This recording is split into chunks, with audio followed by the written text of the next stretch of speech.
Hola, esto es Lo Digo, el podcast de Shalom Bait que da espacio a la propia voz de mujeres que vivieron y sobrevivieron a la violencia de género. Son ellas quienes nos cuentan en primera persona sus experiencias, recorridos y saberes. Con el fin de preservar la identidad de las mujeres que dieron su testimonio, hemos alterado datos personales. Episodio 12. Aspectos legales de la violencia de género. Bienvenidas y bienvenidos a un nuevo episodio de Lo Digo, el podcast de Shalom Bait sobre la violencia de género. Mi nombre es Esther y me acompaña Tamara. Hola, ¿qué tal? ¿Cómo están?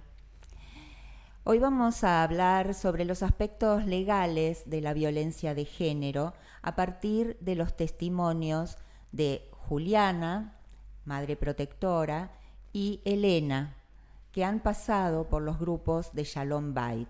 Vamos a conocer cómo es transitar los procesos judiciales siendo víctimas de violencia de género y madres protectoras. Hola, chicas. Bien. Bueno, les agradecemos por estar acá. Muchas gracias. Y por compartir con nosotras y quienes están escuchando también sus testimonios y sus historias de vida. Empezamos con las preguntas. Primero queríamos preguntarles cuándo, si es que sintieron, empezaron a sentir sensación de inseguridad, miedo, la sensación de vivir en alerta. Bueno, en mi caso puntual fue después de un tiempo de estar separada y divorciada del, del padre de mi hija. En un principio fue una separación en muy buenos términos, nos llevamos muy bien y en algún momento no tengo identificado bien qué.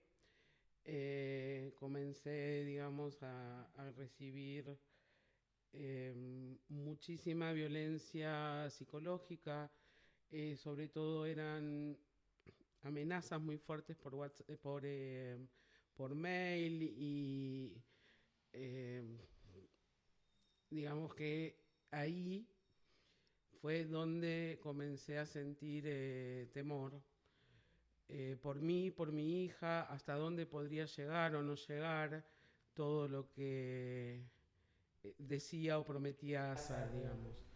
Eh, Y fue, Elena, a partir de eso que pensaste en la posibilidad de hacer una denuncia. Ahí no, no. Después de un tiempo largo de transitar eso eh, y de transitar otras instancias, como no, alguien que me sugiera darme una vuelta por aquí, por Shalom Bait, y la tomé, pero no la tomé. Al año recién me animé a llamar, porque no entendía muy bien a dónde y para qué me estaba acercando, porque no consideraba, digamos, que era una situación de violencia. Y después de estar ya un año y medio, 2 años transitando en los grupos de Shalom, llegó una denuncia por un hecho en realidad que fue un hecho que fue con mi hija. O sea, él muy violento hacia mi hija y obviamente yo no estaba presente, pero también con amenazas hacia mí. Eso fue lo que me movilizó a hacer la denuncia. Pero ya venía con un trayecto Un caminado. trabajo. bien. Y en tu caso, Juliana. En mi caso, en realidad no miedo, sino todo lo contrario. Cuando mi hijo, que yo soy mamá protectora, me contó lo que pasaba, lo que hice fue tomar las riendas, en realidad. Por lo general, esto es como algo medio mito, ¿no? Siempre se piensa que hay como un miedo ya de por sí o que se le teme a la persona que lastima.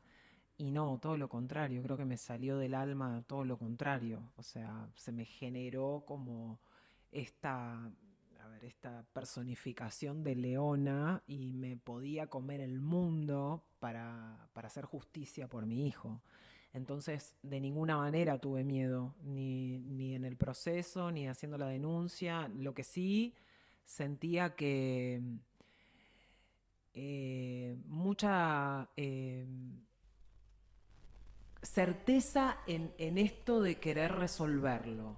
No sé si era que era mi convicción, era mi defensa, era mi herramienta, pero era muy claro. Eso es lo que yo sentí. O sea, que miedo no, para nada. Bien. Pueden ser, digamos, las experiencias que viven mujeres víctimas de violencia de género o madres protectoras pueden ser diferentes en relación a lo que se vive respecto del miedo, ¿no? También tiene que ver con el contexto en el que una está. Y respecto a eso, Juliana, vos cuando hiciste esta denuncia o tomaste conocimiento de lo que le estaba pasando a tu hijo, ¿ya estabas separada de Estaba tu ex? separada. Mi hijo tiene un certificado de discapacidad, con lo cual, digamos, había herramientas que podían llegar a ser confusas, pero no, porque cuando uno tiene un hijo, por lo general conoce perfectamente. Confusas digo para el resto, ¿no? Para los que no son padres de personas con un certificado de discapacidad. Para mí era muy claro y de hecho en las palabras fueron muy claras. Entonces, no, la verdad es que fue muy directo. Fue muy directo. ¿Y en tu caso fue una única denuncia o tuviste después otras por hacer? Tuve una sola denuncia. La denuncia que hice, que la hice en la OBD, como suele hacer la mayor cantidad de personas aquí en la Ciudad Autónoma de Buenos Aires. Es como el lugar más recomendado.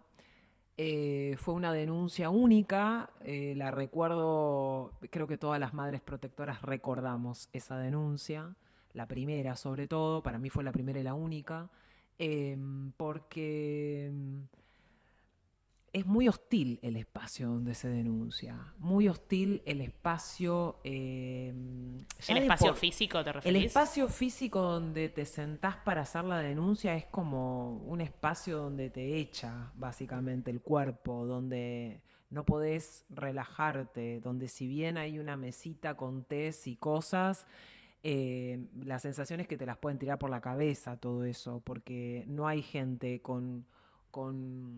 conteniéndote. Vos venís en una situación desesperada a contar algo que a vos te cambió la vida en un segundo y no hay alguien que diga, bueno, ¿qué necesitas? Por lo general es como una mirada de juzgamiento más que otra cosa. Entonces la contención que uno espera no existe. Y ni hablar si vos estás con la criatura, porque hay un montón de madres que van con sus criaturas a denunciar. Sí, incluso me parece re interesante esto que planteas porque cuando una dice, bueno, la justicia, los espacios de denuncia, quienes trabajan, que todo tenga un enfoque, una perspectiva de género, esto y aquello, en realidad hay que pensar mucho más en profundidad, digamos, hasta en estos detalles de repente que pueden hacer que una entre a un lugar o dé media vuelta y se vaya, ¿no? Digamos, como esto de sentirse alojada o no. Y bueno, imagínate, digamos, que esto también se reproduce seguramente, no sé, cuando un niño o una niña, ¿no? Tiene que, en una entrevista, declarar algo, ¿no? ¿Cómo es ese espacio? Bueno, eso es otra parte que realmente es durísima. Tampoco hay muchas contemplaciones. En el caso nuestro fue bastante amable porque mi hijo es un chico que, digamos, como que justamente por su situación está estimulado desde muy chico, entonces está acostumbrado a no estar conmigo, entonces está como preparado para incluirse en distintos lugares y no tiene tantos problemas, no me necesita a mí como tan cerca para poder decir lo que tiene que decir, digamos, es muy autónomo desde muy chiquitito, entonces para él no fue problema, pero yo sí sé que hay un montón de otros chicos que sí necesitan una contención porque están contando algo tremendo. Que ni ellos explican y que tardan muchos años en explicárselo.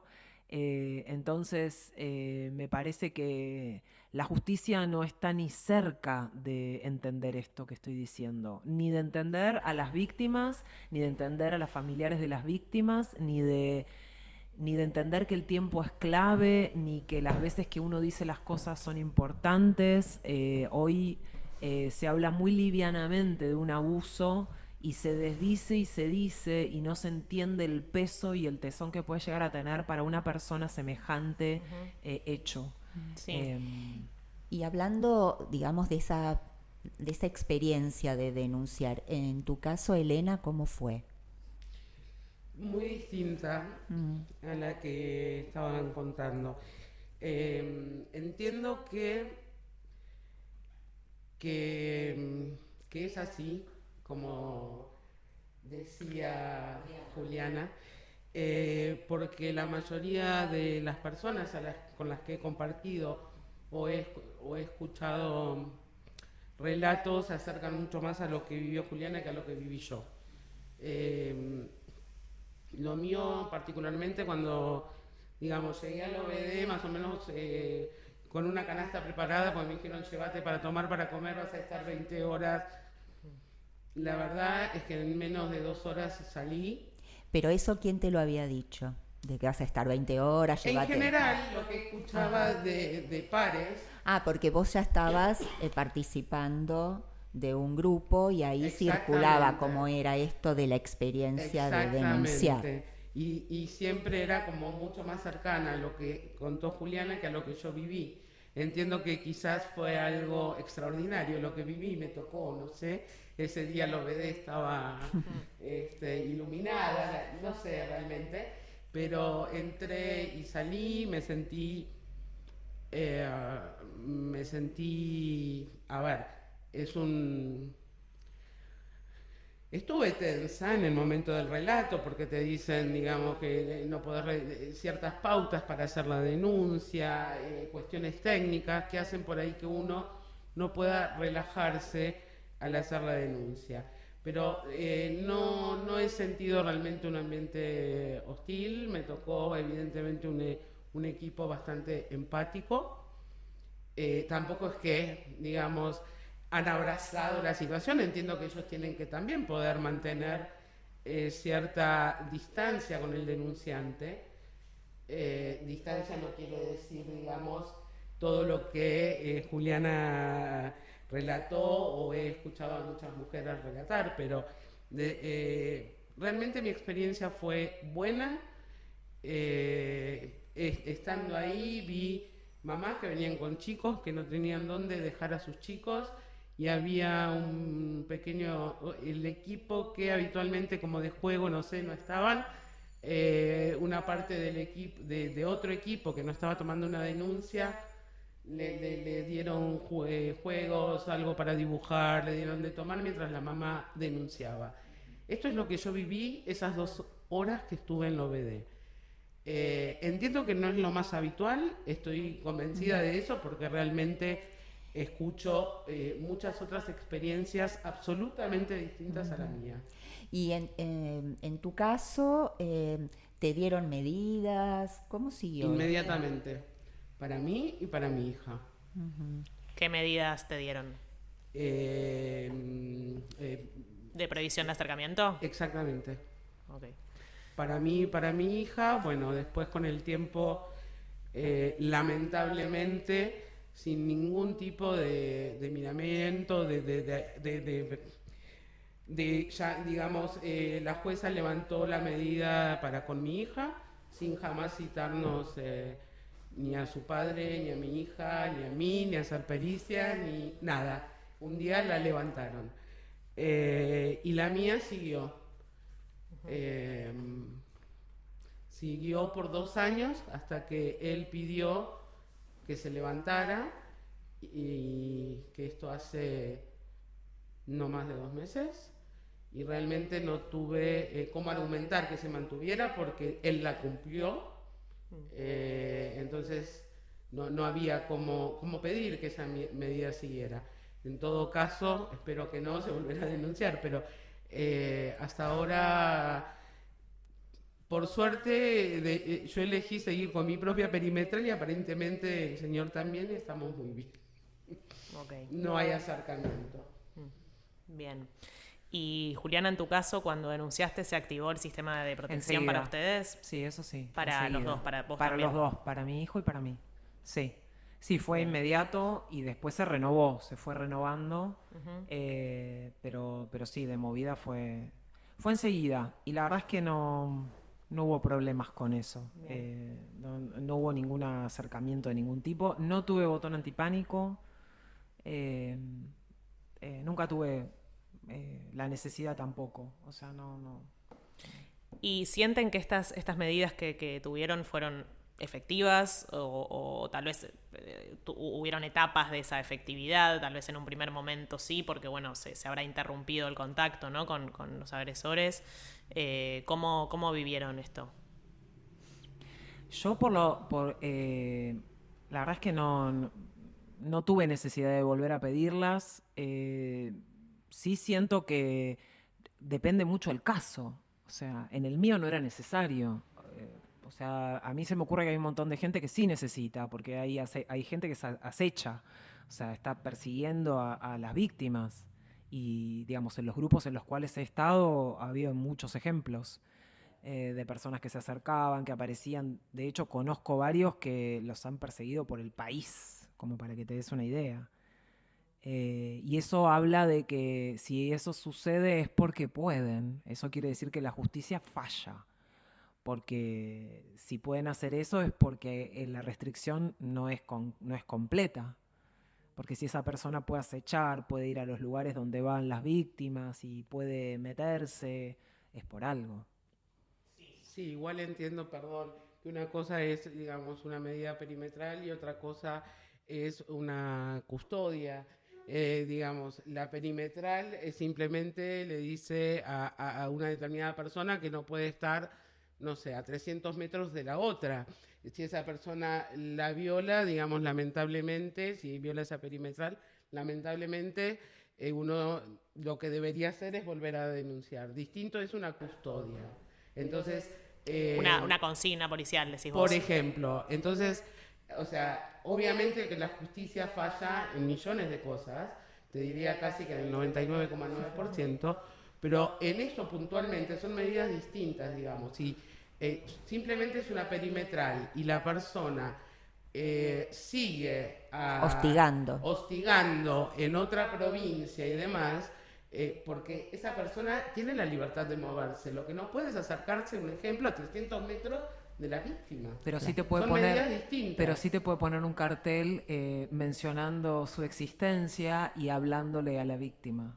Y eso también es una forma de hostigamiento. Hay muchas formas. Y ahí para mí eso es una forma donde la perimetral no funciona.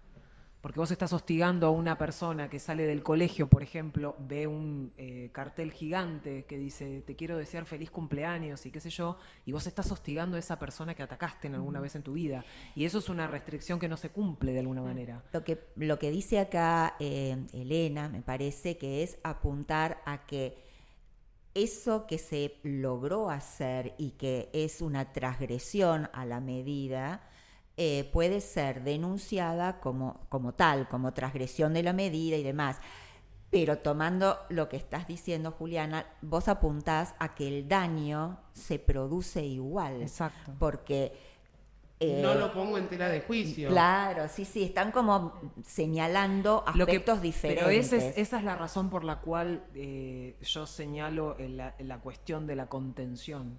Y esto que vos decís de la distancia. Una cosa es lo teórico y otra cosa es lo que te pasa realmente. Nosotros acá estamos como víctimas y yo siento que mi expresión va desde ese lugar. Digo, yo puedo pensar en la justicia, pero en realidad no tengo por qué pensar en la justicia. Porque, digamos, mi papel es, voy como víctima, yo tengo este problema, ¿qué hago? ¿Entendés? A esto, por eso digo lo que digo. Pero de todas maneras, digamos, hay procedimientos judiciales que si la víctima no hace esos procedimientos, la justicia no interviene, o desconoce ciertas partes de lo sucedido. Claro. Lo cierto es que como víctimas hay tanto que hay, digamos, que vivir en toda este transitar por la violencia de género, que resulta muy pesado, muy difícil, y pueden como,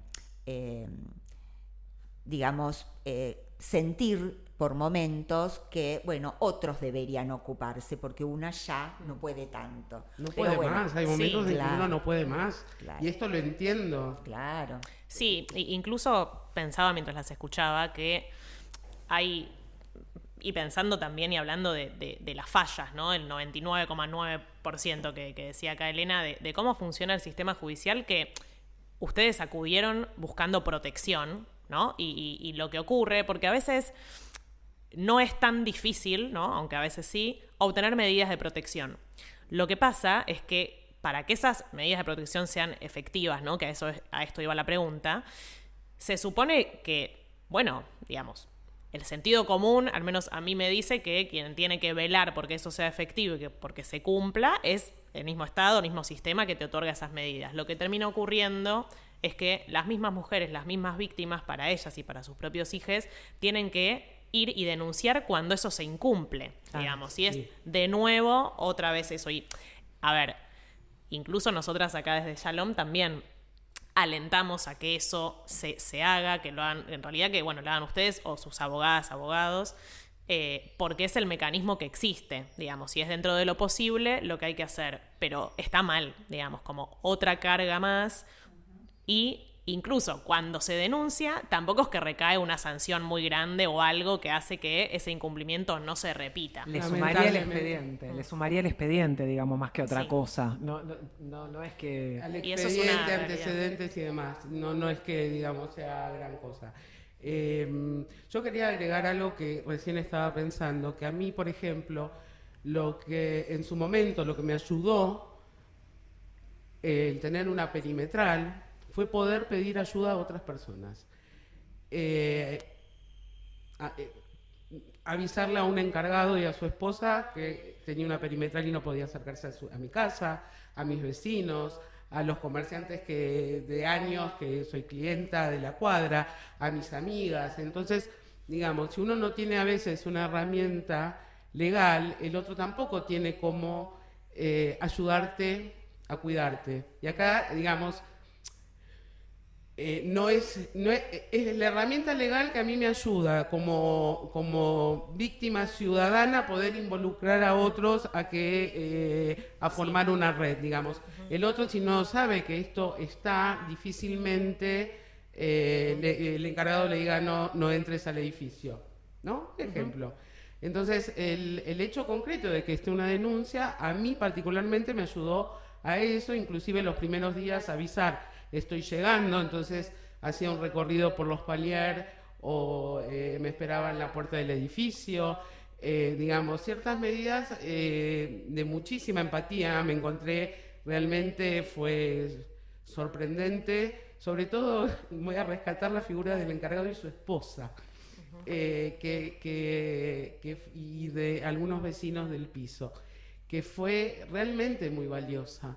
El sentirme cuidada para cuando entro a mi casa y no llegar al piso determinado y el pasillo largo hasta que prendes la luz y ves que no hay nadie, que nadie sale por la escalera, digamos. Se genera toda una situación. Después uno se va acostumbrando, va viendo que no se está acercando, que está cumpliendo. Y bueno, en mi caso fui relajando. Pero al principio esta medida puntual, concreta, me ayudó a que otros me ayuden. Y a que vos también instrumentes, por lo que estás contando, como medidas que sumaste medidas de protección, ¿no? Salir mirando, como ver estrategias propias, digamos. Estrategias propias, claro. Sí, En tu caso también principalmente. fue necesario, Juliana, instrumentar estrategias propias, ideas entre vos y tu hijo respecto de cómo manejarse, o no fue necesario. No, la verdad que no. No porque solo puso un límite y poner el límite fue suficiente. También, tu caso fue suficiente. evidentemente no había mucho más que eso. Me parece que, no sé, tampoco indagué demasiado porque no quería saber demasiado, pero fue como suficiente para que se terminara todo, pero sé perfectamente que no siempre es no así. siempre. O sea, En mi caso también el límite sirvió y con eso no hubo más. Yo temía, digamos al principio que sí, porque bueno, hubo una situación muy desagradable entre mi denuncia y hasta que lo notificaron a él. Entonces ahí sí hubo en realidad él no estaba notificado aún, entonces hubo toda una situación bastante desagradable. Pero después en realidad pasó más por un temor propio que por lo que él hizo, porque nunca violó ni la perimetral, ni intentó realmente acercarse, pero, pero bueno, lamentablemente muchas compañeras no lo viven de esta manera, están llenas de perimetrales incumplidas. Sí, sí, también depende como de muchos factores, ¿no? Como es el recorrido de cada una en los procesos judiciales. Por supuesto. Sí sabemos que ocurre que muchas veces la continuidad de la violencia de género, ¿no? Por parte de estas personas sigue, ¿no? En los tribunales, ¿no? Y ese va siendo el... Sí, depende de donde caiga la causa, puedes tener mayor o menor suerte. Es terrible eso, Claro. ¿no? En mi caso fue... Es como azaroso. Es muy azaroso. Es una locura que esto sea así. En mi caso fue bastante bueno, y lo digo con todo lo que eso significa, porque yo a veces lo atribuyo al certificado de discapacidad, pero también lo atribuyo a que hubo una cierta voluntad en hacer cumplir la ley por parte de la Fiscalía. Es una fiscalía especializada igualmente, pero me parece que a veces siendo especializada y todo puede pasar que no pasa Claro. esto que nosotros estamos esperando que nos defiendan.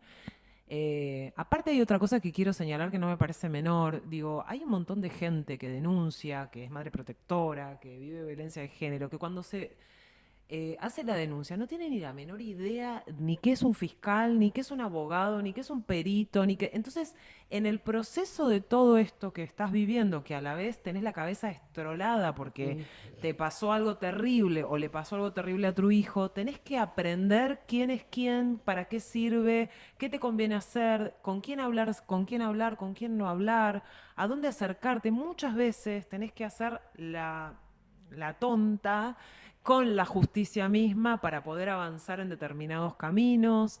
No siempre pasa lo que uno espera. Entonces, todo esto, digamos, no es menor y es un montón para tanto una víctima como quien está denunciando para la víctima, como sería mi caso. Cuando sucedió lo de mi hijo, en la fiscalía enseguida tomaron el caso, enseguida me preguntaron.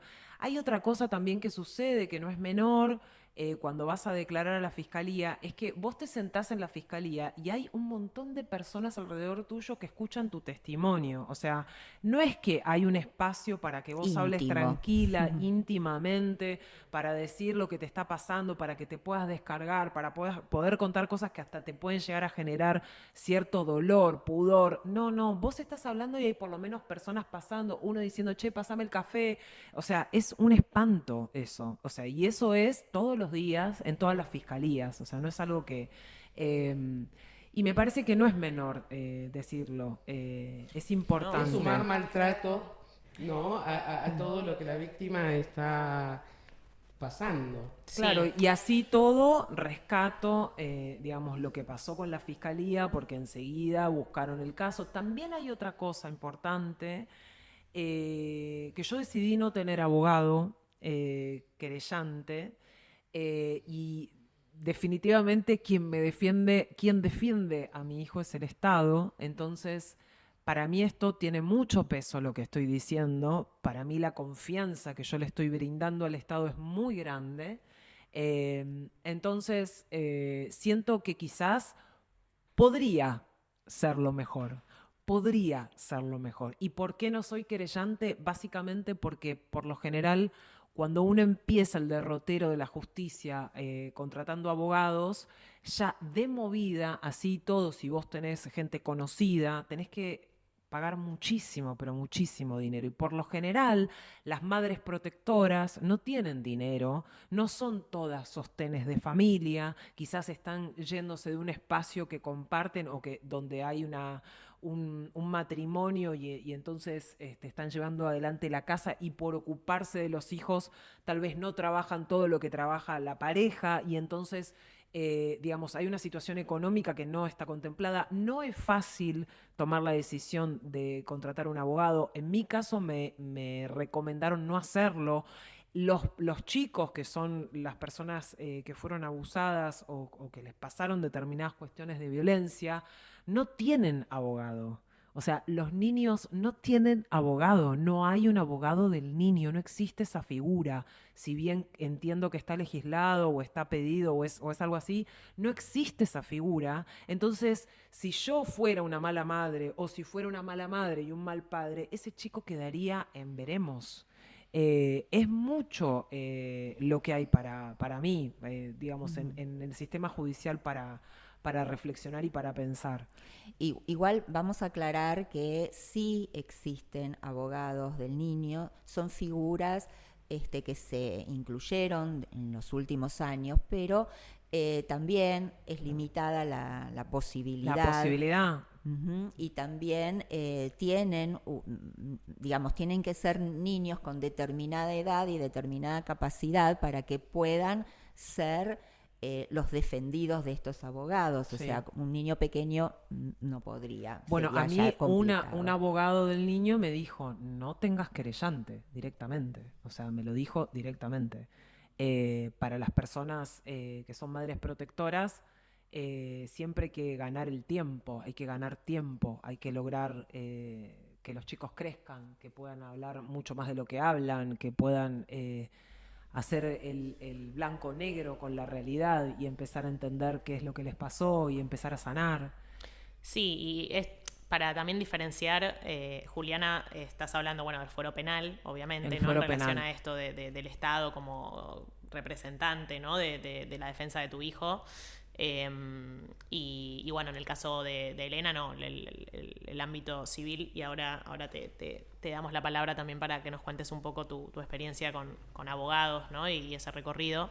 Pero quería como rescatar un poco esto del tema de los tiempos, ¿no? que decía Juliana, en relación a qué ocurre tanto con los niños víctimas de violencia sexual como con las madres protectoras y con las mujeres víctimas de violencia de género, en lo que tiene que ver con a veces que el tiempo hace que una pueda recordar un montón de situaciones que de repente no, que pueda nombrarlas, ¿no? Y que obviamente eso en el momento en que una va con toda la angustia y la vulnerabilidad de ir a hacer una denuncia por primera vez, por lo general no pasa, digamos, porque una está desordenada, porque todo es caótico, porque el contexto, como contaban, no ayuda, digamos, a que una pueda, ¿no? estar tranquila y contar lo mejor que pueda, con todo lo que eso implica, lo que vivió.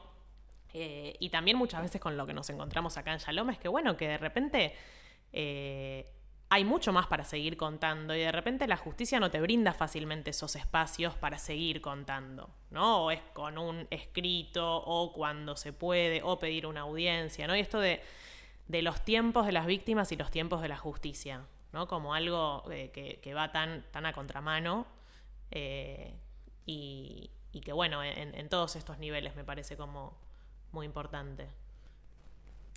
Y retomando entonces un poco tu experiencia, Elena, con la justicia civil, ¿tuviste que hacer otro tipo de denuncias o tuviste otro tipo de expedientes además del de la violencia? No, la realidad es que no y sí, ni. La realidad es que yo siempre tuve como una especie de alergia muy importante a todo lo que era lo judicial, abogados.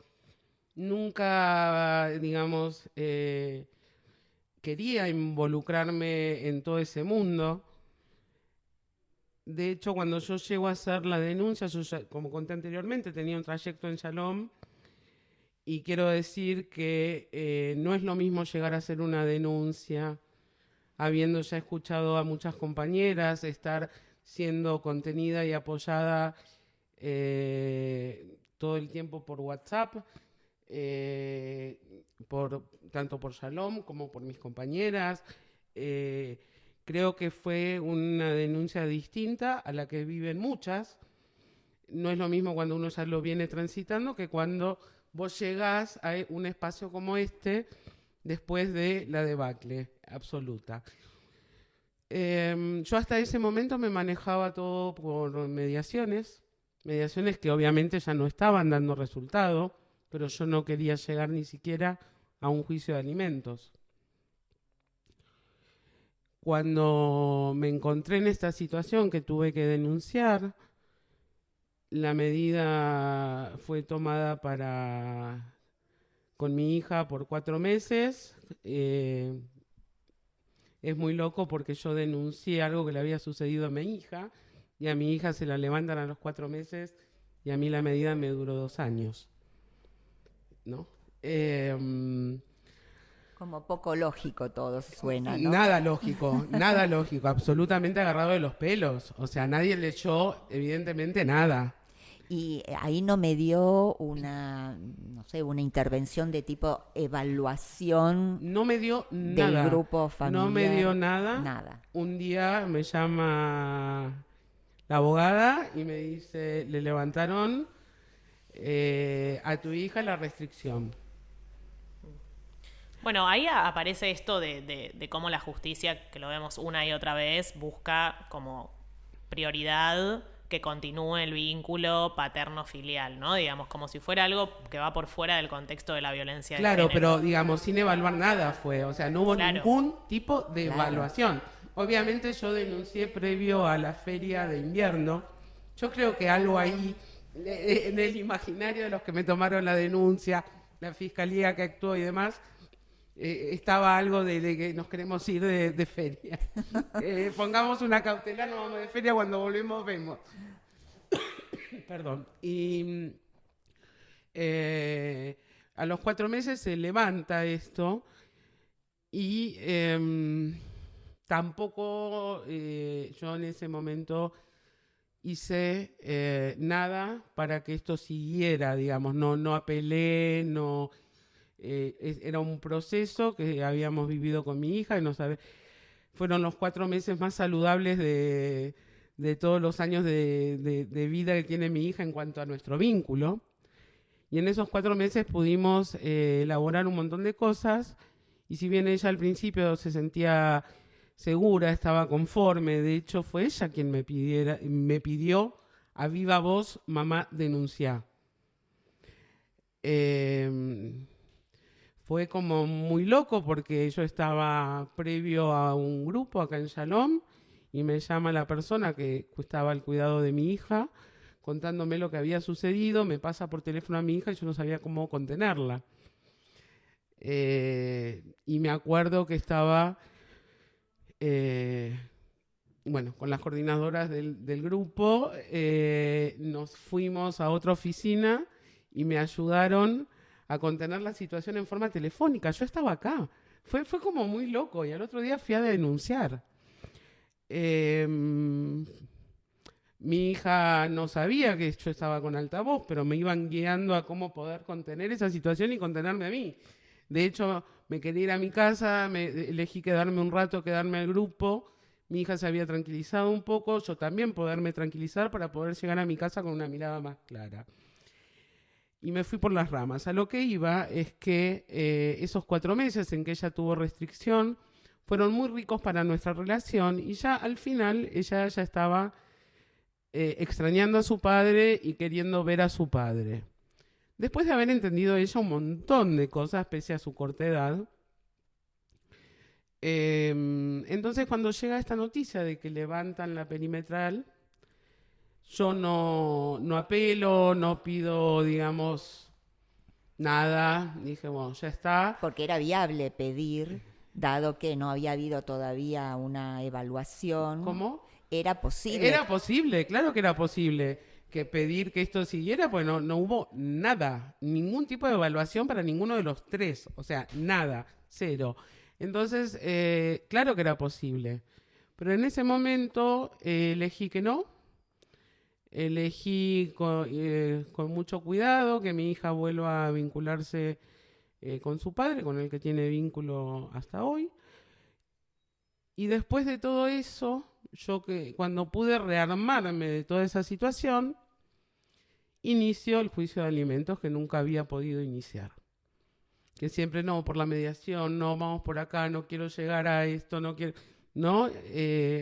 Cuando logré, creo que la denuncia fue como un punto de inflexión en un montón de cosas, fue perderle miedo a un montón de cosas que si le ponemos cara en ese momento era a la justicia, a los pasillos de un juzgado, no meterme con abogados, todo una fantasía de todo eso.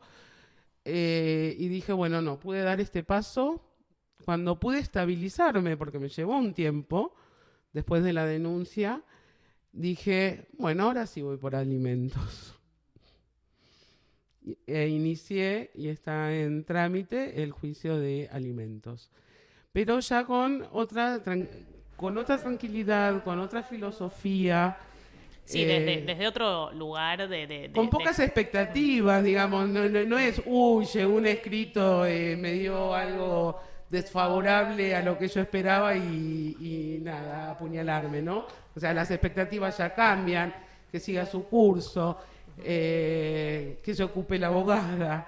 Si bien estoy atrás de las cosas porque me gusta, porque soy curiosa, porque quiero saber cómo van y demás, fue como, bueno, ahora sí vamos a empezar. Sí, o sea, ir también, bueno, por los derechos, por los derechos de mi hija, de obviamente.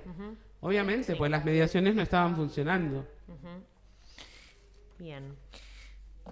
Les queríamos preguntar también, como a modo de cierre de esta parte, una pregunta más reflexiva, ¿no? Y que un poco ya la fuimos respondiendo desde la crítica, pero tal vez como plantearlo desde algo, desde lo positivo, ¿no?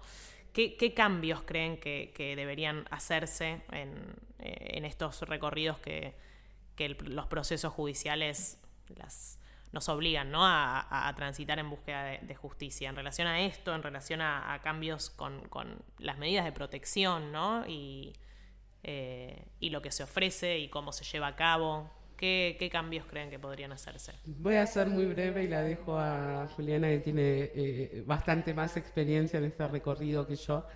En mi corto recorrido por este mundo de la justicia y lo legal, y espero no tener que ahondarme tanto más, que realmente los equipos que tienen que ver con digamos, sobre todo con juicios que tienen que ver temas de familia, de violencia, que estén preparados. No están preparados, no saben de qué hablamos cuando estamos hablando, no leen los escritos que presentamos, que se preparen en el tema. Tiene que haber más profesionalismo en todo lo que es violencia, violencia de género, violencia con nuestros hijos y hijas, y realmente preparación. Tiene que haber como una especie, o hacemos juzgados que estén dedicados pura y exclusivamente a esto, no sé, no soy una erudita en el tema, no sé cómo plantearlo, o que todos se preparen. Pero digamos, esto es fundamental, la capacitación. Bueno, creo que muchísimo. Me parece que también nosotros como seres pensantes tenemos que saber cuáles son nuestros derechos. Eso es algo que lo hago como mea culpa también. Digamos, saber qué es lo que nos corresponde y qué es lo que no. Porque muchas veces vamos muy temerosos a hacer denuncias de cosas que no realmente están escritas y que nos corresponden y nos pertenecen. Pienso lo mismo, me parece que están absolutamente ajenos a la realidad. No pueden digamos, converger en un mismo caso. Yo tengo un caso penal y un caso civil, y en el caso civil me pedían información de la víctima. O sea, el padre pedía información de la persona que había lastimado. O sea,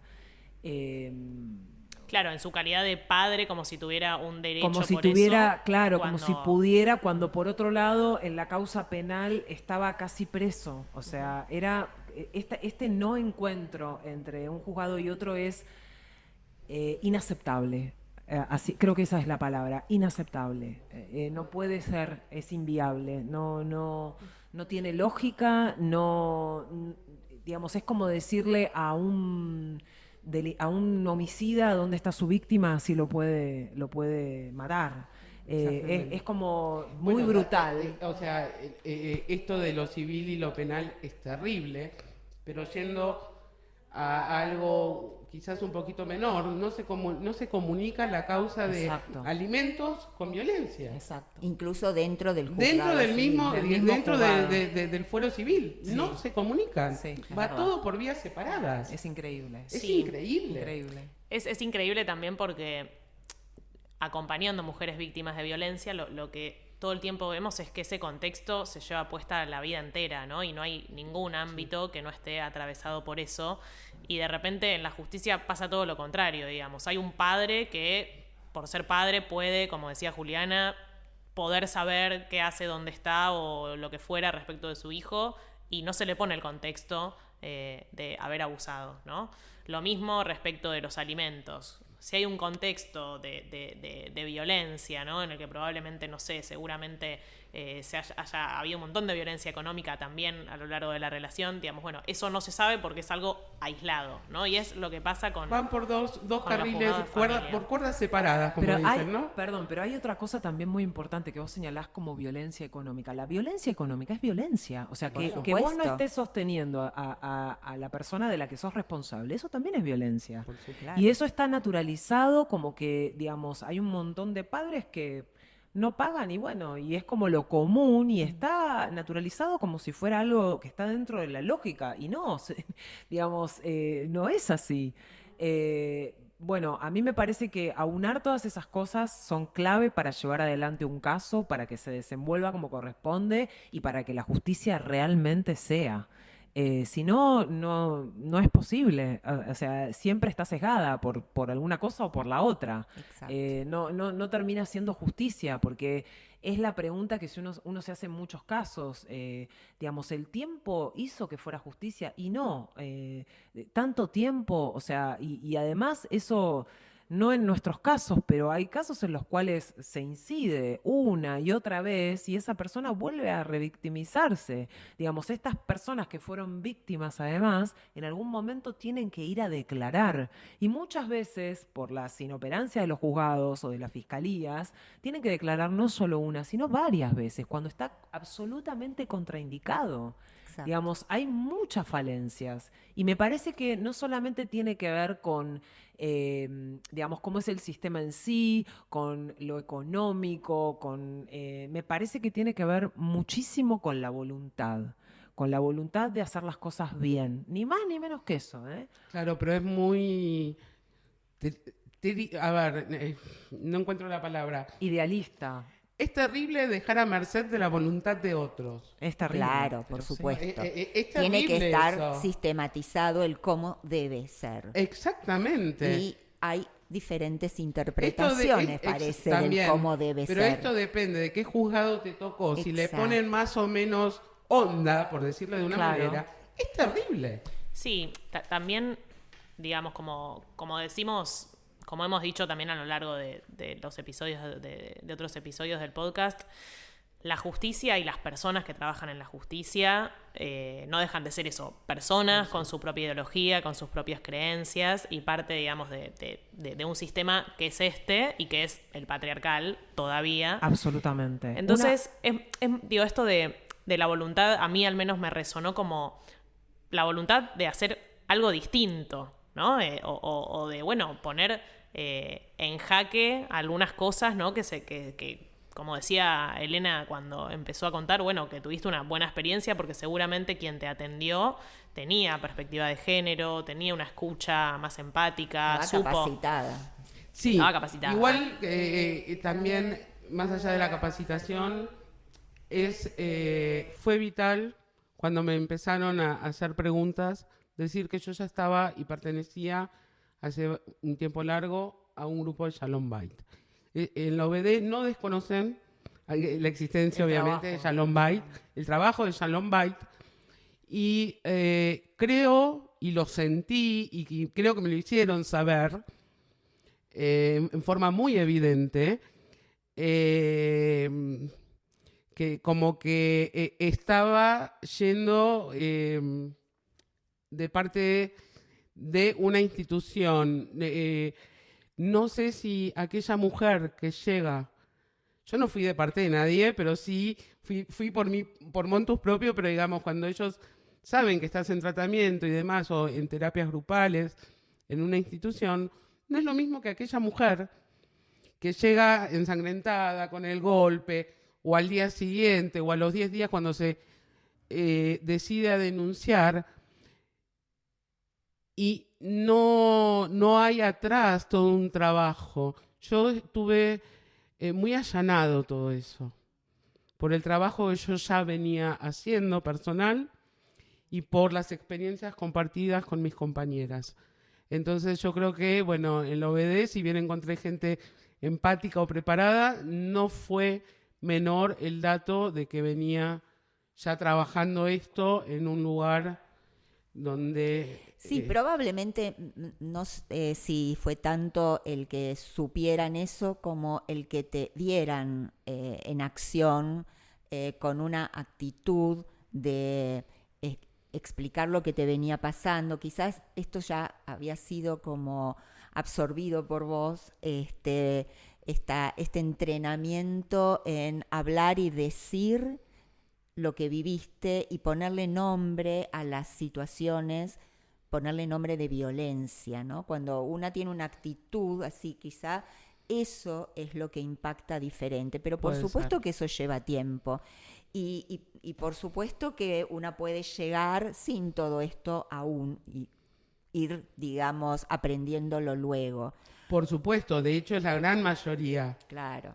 Pero por eso decía, todas tenemos que correr la misma suerte cuando llegamos a la OBD. A esto iba. Sí. Yo quiero agregar algo. A mí me parece también importante dentro de la justicia el tema discapacidad.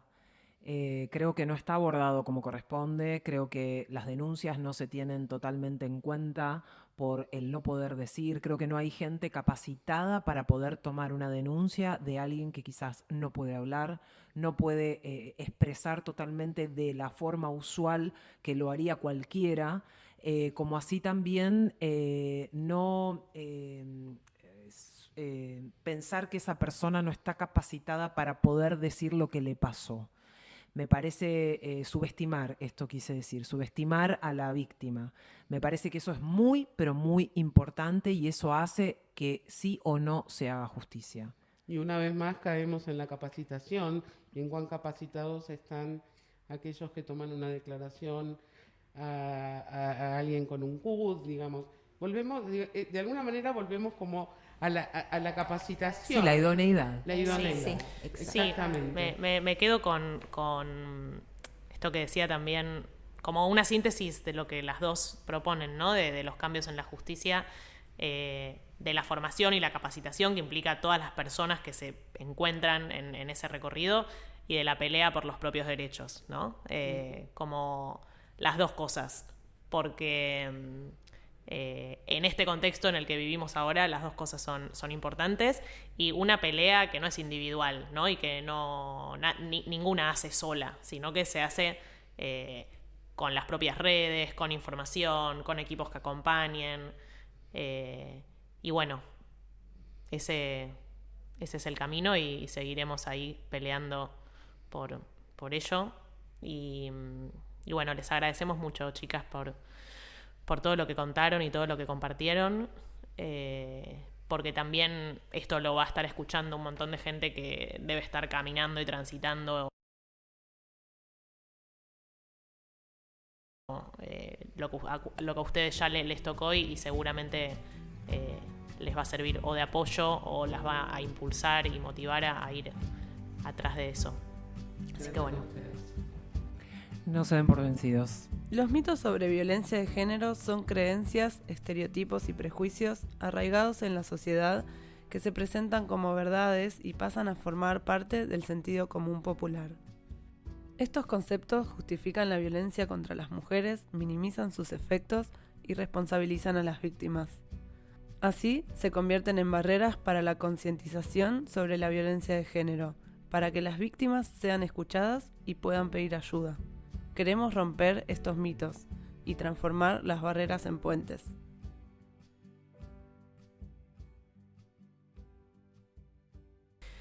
Voy a compartirles un mito para que conversemos un poco sobre él y poder plantear un contramito, ¿no? Muchas denuncias que hacen las mujeres o madres son falsas. Si no, ¿por qué se habrían quedado tantos años en esa relación? ¿O por qué denunciarían después de tanto tiempo un hecho que pasó en el pasado? Entiendo que hay un psicoanalista muy famoso que utilizó un dispositivo para poder hacer esa afirmación, que en la comprobación de la psicología quedó más que en claro que esto no es posible. En el caso de las madres protectoras es inviable que una decida tomar semejante, disputa, pelea, afrenta, desafío, cuando en realidad tendría una vida, digamos, dentro de todo normal. Y además, en el caso de los niños, ningún niño cuenta algo que no vio, que no vivió, que no le pasó por el cuerpo. Entonces, de todas esas denuncias que dicen que son falsas, teniendo en cuenta de que hay este dispositivo y que mucha gente trata de ignorar este otro dispositivo, digo, el del psicoanalista, y ignorar este otro, ¿no? De lo que decía, me parece que es un mito que es hasta gracioso, porque, y es más, creo que hasta es una cosa de perogrullo, como quien dice, ¿no? Como que no tiene sentido, no tiene sentido, porque además lo que viene después de la denuncia es una guerra de los 1.000.000.000 días, porque uno no sabe ni cómo termina y si termina en justicia. Entonces, ¿quién va a tomar semejante desafío sabiendo qué es lo que hay del otro lado? Y una cosa muy importante también que quiero saber, en el caso de las madres protectoras, es cuántas personas denunciadas por abuso están en prisión. Me parece que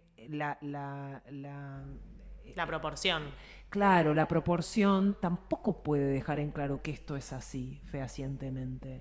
Porque ¿cuántas personas hay en prisión por abuso? ¿Son todas las que están denunciadas? No, ¿Todos por denuncian? supuesto que no. Sí. Ni todos denuncian, ni todas las denuncias pueden ser probadas en la justicia, lo cual no quiere decir que sean falsas. Exacto.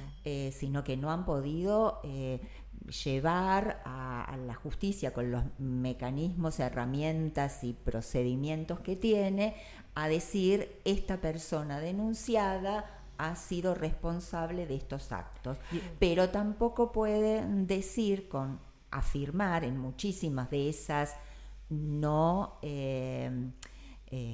sentenciadas en favor de la víctima, tampoco pueden decir esto no ocurrió. La verdad es que de los casos que han podido decir no ocurrió son mínimos, porque tampoco hay herramientas para probar si realmente es que no ocurrieron. Hay algo que también es cierto, en el caso de los abusos, por lo general no son a la luz del día, no los ve todo el mundo, Claro. son solamente el víctima y el victimario, entonces es muy difícil de comprobar también.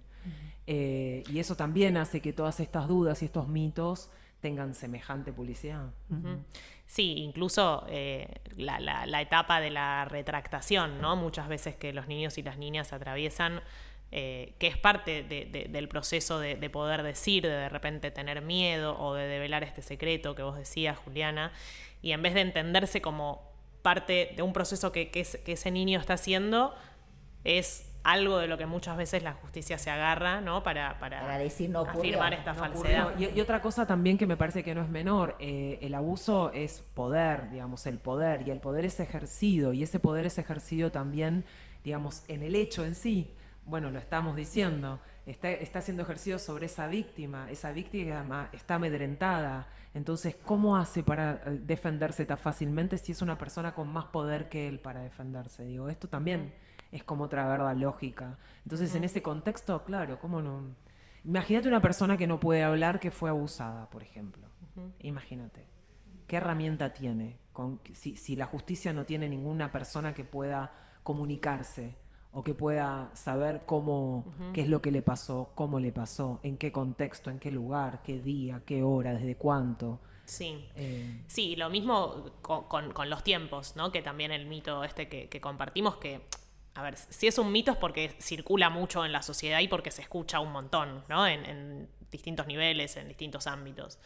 Y lo mismo ocurre con los tiempos, ¿no? Esta idea de bueno, digamos, de por qué, que lo hemos hablado en otros episodios también, ¿no? Pero siempre se vuelve a esto, de los tiempos de las víctimas y las diferencias con los tiempos de la justicia, o de repente esa ventana de tiempo que hay para denunciar ciertas cosas, ¿no? Lo necesario de que sea como más en el presente. Bueno, otra modificación, ¿no? También como para plantear del sistema y que no...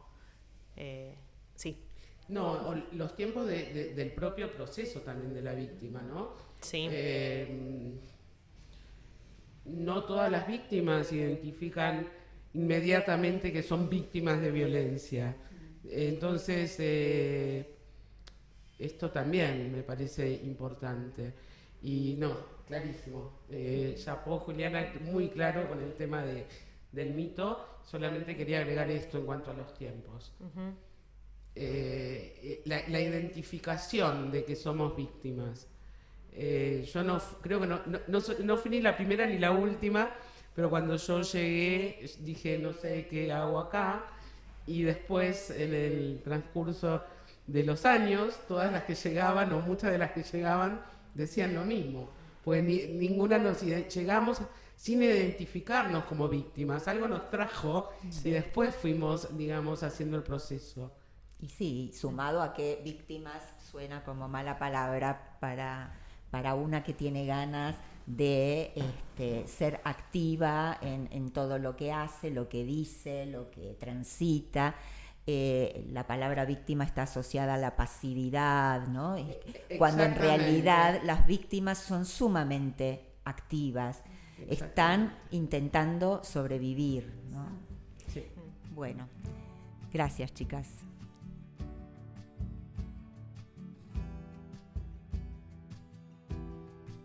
Si estás en una situación de violencia de género o te resultó familiar algo de lo que escuchaste, no estás sola. Podés contactarte con nosotras.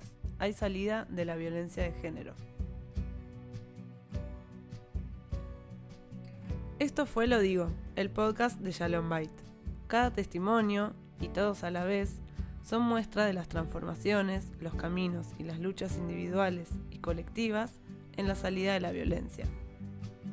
Este proyecto fue realizado gracias al apoyo de la Embajada de Irlanda.